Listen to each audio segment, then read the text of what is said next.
Hello students, good morning. आज हम लेंगे प्रिंसिपल ऑफ बिजनेस मैनेजमेंट में ऑर्गेनाइजेशन, प्रोसेस और उसका इम्पोर्टेंस के बारे में। तो सबसे पहले अपन बात करेंगे ऑर्गेनाइजेशन के प्रोसेस के बारे में, संगठन की प्रक्रिया के बारे में। तो संगठन किसी लक्ष्य की पूर्ति हेतु उपक्रम के जो विभिन्न संघटक है, जैसे कर्मचारी, कार्य और भौतिक साधन, इनमें संबंध कौन सा, दायित्व और अधिकार का, उसको स्थापित करने की प्रक्रिया है। अब इसके कुछ सोपान है या घटक है या चरण है, वो इस प्रकार है प्रोसेस के। सबसे पहले उद्देश्यों का निर्धारण, एस्टेब्लिशिंग ऑब्जेक्टिव्स। संगठन संरचना का पहला चरण संस्था के उद्देश्यों का निर्धारण करना है। इन उद्देश्यों के आधार पर ही संगठन के लक्ष्यों का निर्माण किया जा सकता है। संगठन के विभिन्न घटकों, कर्मचारी, भौतिक साधन, कार्य, सत्ता, दायित्व, अंतर संबंधों, कार्य वातावरण आदि के संबंध में सहायक उद्देश्यों की स्थापना की जानी चाहिए। दूसरा है स्टेप इसका, क्रियाओं का निर्धारण, डिटरमाइनिंग एक्टिविटीज। संगठन प्रक्रिया के दूसरे चरण में उन विभिन्न क्रियाओं का निर्धारण किया जाता है जो कि संस्था के उद्देश्यों की पूर्ति के लिए आवश्यक होती है, जैसे संयंत्र स्थापना, अभिन्यास, यंत्र व सामग्री क्रय, कर्मचारियों की भर्ती, विक्रय, विज्ञापन, लेखाकर्म, वित्त व्यवस्था आदि से संबंधित क्रियाएं। इनका संस्था की आवश्यकताओं के अनुसार छोटी छोटी क्रियाओं में उप विभाजन किया जा सकता है। नेक्स्ट है क्रियाओं का वर्गीकरण, ग्रुपिंग ऑफ एक्टिविटीज। क्रियाओं के निर्धारण के पश्चात इनका वर्गीकरण एवं श्रेणीयन किया जाता है। इसके लिए समान प्रकृति एवं परस्पर संबंधित क्रियाओं को एक श्रेणी में रखा जाता है, जैसे विक्रय, बाजार अनुसंधान, विज्ञापन, पैकिंग, विक्रय प्रसार, विक्रय प्रशिक्षण आदि क्रियाओं को विपणन यानी मार्केटिंग की श्रेणी में रखा जा सकता है। इसी प्रकार अन्य क्रियाओं की अन्य श्रेणियां बनाई जा सकती है। क्रियाओं का समूहीकरण करके विभिन्न विभागों एवं उप विभागों की स्थापना की जा सकती है। नेक्स्ट है कार्यों का आवंटन एवं व्याख्या। समस्त क्रियाओं का समूहीकरण कर लेने के पश्चात व्यक्तियों की रुचि, योग्यता एवं क्षमता के आधार पर कार्यों का अलॉटमेंट किया जाता है। कार्य विश्लेषण एवं कार्य विवरण के आधार पर प्रत्येक कार्य के लिए योग्य व्यक्ति का चयन किया जाता है ताकि कार्य कुशलतापूर्वक किया जा सके। सौंपे गए कार्यों के संबंध में व्यक्ति के क्या क्या कर्तव्य होंगे, इस बात की भी स्पष्ट व्याख्या की जाती है। नेक्स्ट है इसका भौतिक साधन एवं वातावरण की उपलब्धि, providing physical resources and environment. कार्यों के निष्पादन में विभिन्न भौतिक साधनों जैसे यंत्र, मशीनें, कच्चा माल, सामग्री, उपकरण आदि की आवश्यकता होती है। साथ ही कार्य के लिए एक उपयुक्त वातावरण, भौतिक सुविधाएं, निरीक्षण, सहयोग, कार्य पद्धतियाँ आदि की भी व्यवस्था करनी होती है। नेक्स्ट है दायित्व एवं अधिकारों का निर्धारण, असाइनिंग रेस्पॉन्सिबिलिटीज एंड ऑथोरिटी। कार्यों को भली प्रकार निष्पादित करने के लिए कर्मचारियों के उत्तरदायित्वों एवं अधिकारों का निर्धारण किया जाना चाहिए। अधिकार दायित्वों के अनुरूप ही सौंपे जाने चाहिए। दायित्वों की तुलना में अधिकार दिए जाने पर उनका दुरुपयोग होगा, किंतु कम अधिकार मिलने पर कार्यों को पूरा करने में कठिनाई होगी। अतः दोनों का जो बैलेंस होना चाहिए, दोनों का संतुलन होना चाहिए। नेक्स्ट है आपसी संबंधों का निर्धारण, कर्मचारियों के लंबवत रूप में पारस्परिक संबंधों, निरीक्षण के क्रम प्रत्येक कार्य के प्रभारी कर्मचारी, सापेक्षिक अधिकारों आदि पहलुओं की स्पष्ट व्याख्या की जानी चाहिए। उनके बीच संचार प्रणाली को स्पष्ट किया जाना चाहिए। कर्मचारियों के समतल संबंधित भी निश्चित किए जाने चाहिए। नेक्स्ट है प्रभावशीलता का मूल्यांकन। Evaluation the effectiveness.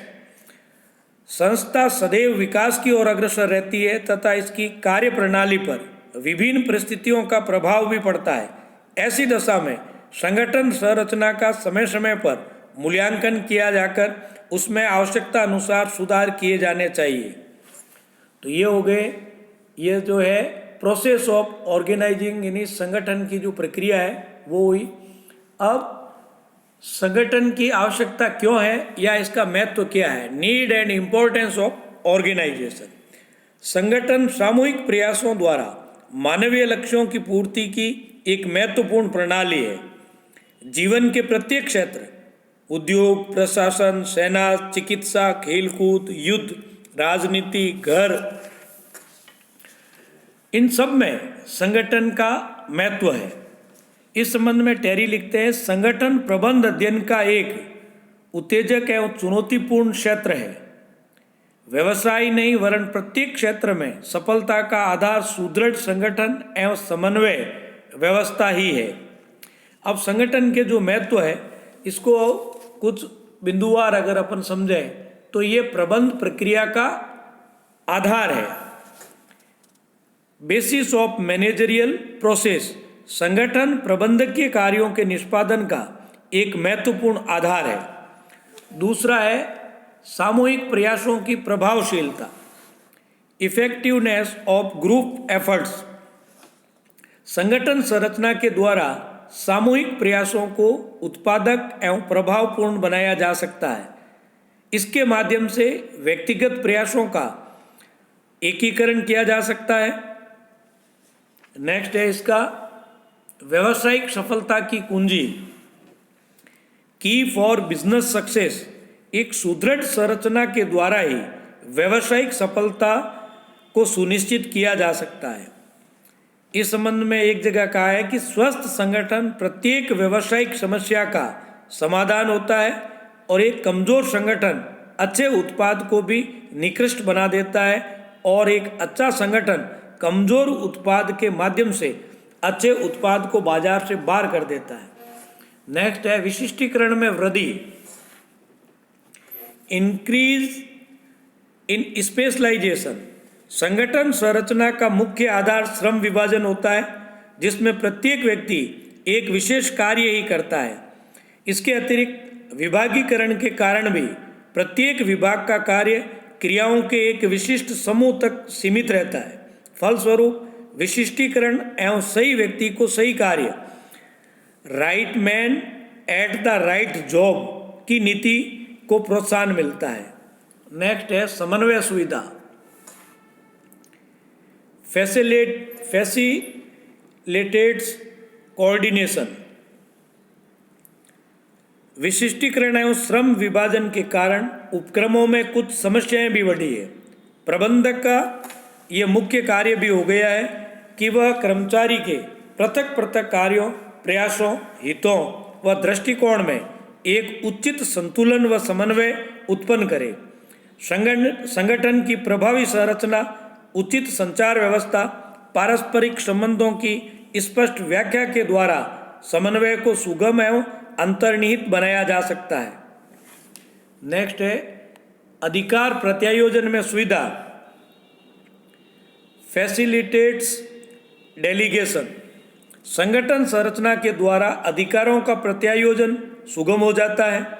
एक श्रेष्ठ संगठन में प्रत्येक अधिकारी को अपने कार्य क्षेत्र, उद्देश्यों व अधिकारों का स्पष्ट ज्ञान हो जाता है। वह अपने अधीनस्थों को आवश्यक कार्य एवं अधिकार सौंप सकता है। नेक्स्ट है व्यवस्था का निर्माण, क्रिएशन ऑफ एन ऑर्डर। प्रत्येक उपक्रम विभिन्न कार्यों, साधनों व कर्मचारियों की एक जटिल एवं विशाल प्रणाली होती है जिसमें छोटी सी त्रुटि समस्त पूंजी विनियोजन को व्यर्थ बना सकती है।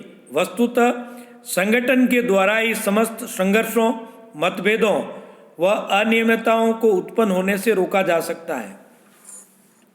नेक्स्ट है मनोबल में वृद्धि। Contributes of morals.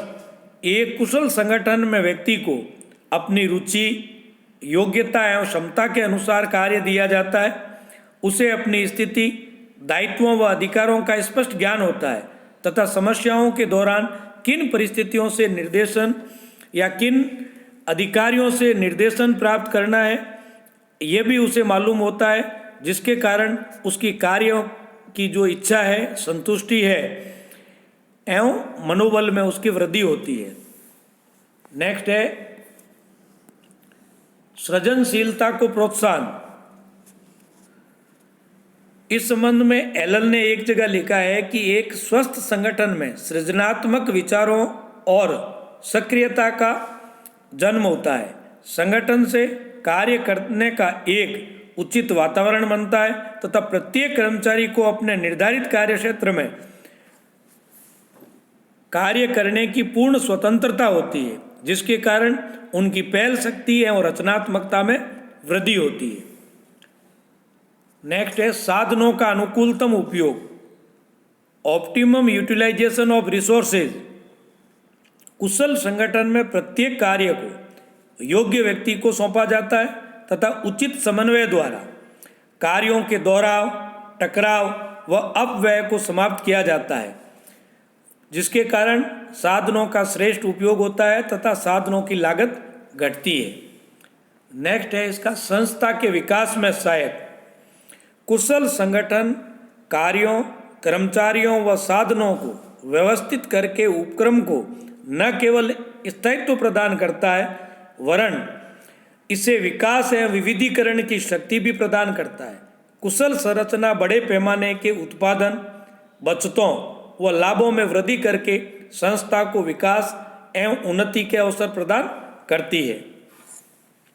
नेक्स्ट है तकनीकी सुधारों का अधिकतम प्रयोग। Optimum use of technological improvements. संगठन गतिशील प्रक्रिया है। ये नवीनतम यंत्रों, प्रविधियों, सामग्रियों व तकनीकों को अपनी संरचना में स्थान देती है। प्रबंध संगठन गतिशीलताओं के द्वारा तकनीकी परिवर्तनों को अपनाकर संस्था को लाभान्वित करते हैं। नेक्स्ट है प्रबंध कौशल का विकास। Development of management skill. संगठन प्रणाली में उचित प्रत्यायोजन की व्यवस्था के द्वारा व्यक्तियों को विभिन्न प्रबंधकीय कार्यों जैसे नियोजन, निर्णयन, नियंत्रण, अभिप्रेरण आदि को करने का अवसर मिलता है, जिसके कारण उनके प्रबंधकीय ज्ञान एवं कौशल में वृद्धि होती है। भ्रष्टाचार की समाप्ति। एक अच्छा संगठन अपने कर्मचारियों में व्यक्तिगत गुणों, परिश्रम, निष्ठा, दायित्व, भावना, सच्चरित्र आदि को प्रोत्साहित करके भ्रष्टाचार एवं निष्क्रियता को समाप्त करता है। संचार में सुविधा। संगठन व्यवस्था के द्वारा संपूर्ण संस्था में अधिकारी अधीनस्थ संबंध स्थापित हो जाते हैं तथा औपचारिक संचार के मार्गों का निर्धारण हो जाता है। फलस्वरूप ऊपर से नीचे की ओर आदेशों के प्रवाह में तथा नीचे से ऊपर की ओर कर्मचारियों के विचारों, सुझावों व समस्याओं के प्रवाह में सुविधा बनी रहती है। एंड लास्ट है इसका मानवीय संबंधों में सुधार। Improvement in human relations. संगठन संरचना मानवीय संबंधों के सुधार में भी सहायक हो सकती है। अधिकार, दायित्वों की स्पष्ट व्याख्या, कुशल संचार, प्रत्यायोजन, रुचि के अनुसार कार्य वितरण, आदेश निर्देशों की एकता आदि घटकों से श्रेष्ठ मानवीय संबंधों का विकास होता है। इस तरह ये आपके संगठन की प्रक्रिया और संगठन की आवश्यकता या महत्व है, ये समाप्त होता है। आज के लिए इतना ही। धन्यवाद।